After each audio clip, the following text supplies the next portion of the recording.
to beat, I will tell you, dahil the team to beat sa serious si Gob. Si Gob hindi nagbibiro. Kita mo naman pare nung laban nila ng San Miguel, Miguel. ba? Oh, talagang yung mukha niyang Correct. nila, Oo. gusto nilang talunin Tapos yung busted days, he wants to relieve it. Nakakatakot itong Converse na to. Pag ito nagkabuo-buo at he is ang trabaho nito ni Abueva, babalanse lang ito.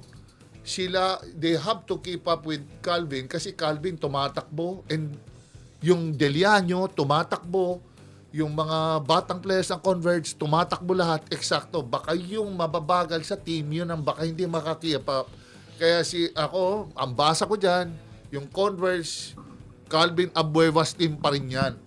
Kasi nakikita ko yung Calvin, relentless na player.